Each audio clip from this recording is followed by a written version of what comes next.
รหัสไปรษณีย์แขวงสวรรณเขตพี่น้องเมืองไกรสอนพรหมวิหาร1300ไปรษณีย์เมืองอุทุมพรไปรษณีย์อุทุมพรเมืองอุทุมพร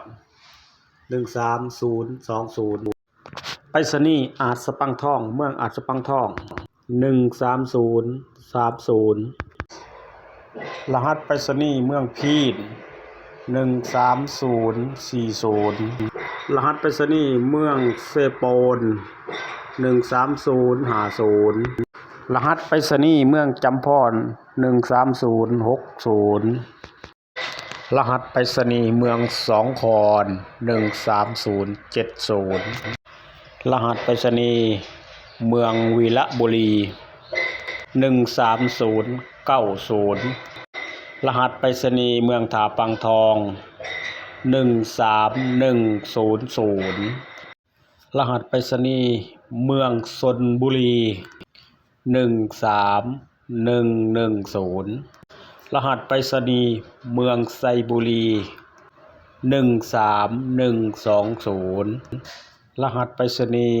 เมืองนอง13130รหัสไปรษณีย์มหาวิทยาลัยสวรรณเขตเมืองนอง13140รหัสไปรษณีย์เมืองอาจสะพร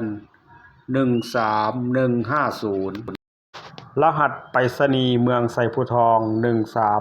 13160สำหรับรหัสไปรษณีย์ของแขวงสวรรณเขตในแต่ละตัวเมืองก็จบลงเพียงเท่านี้พี่น้องรหัสไปรษณีย์นี่มีความสำคัญเช่นการส่งของฝากของต่างๆก็ต้องใส่รหัสไปรษณีย์นอกจากนี้แล้วและพวกที่เฮ็ดคลิปเลี้ยวใน Facebook เมื่อผ่านการตั้งค่าแล้ว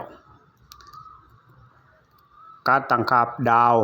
สตรีมโปรแกรมสมาชิกโบนัสต่างๆจำเป็นต้องใส่รหัสไปรษณีย์ของแต่ละเมืองแต่ละแขวงฉะนั้นต้องจำเป็นฉะนั้นมาวันนี้จะมาอัปเดตให้พี่น้อง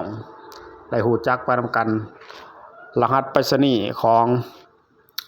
แขวงสวรรณเขตพร้อมทั้งแต่ละเมืองต่างๆ เพื่อให้พี่น้องท่านผู้ชมทั้งหลายสามารถเข้ามาหาคนเอาไปนำใส่ได้เนาะพี่น้องถ้าหากว่าเห็นคลิปนี้มีประโยชน์ก็ฝากกดไลค์กดแชร์ฝากกดติดตามด้วยพี่น้องเด้อเพื่อเป็นกำลังใจให้ผู้ค้าทำคลิปต่อๆไป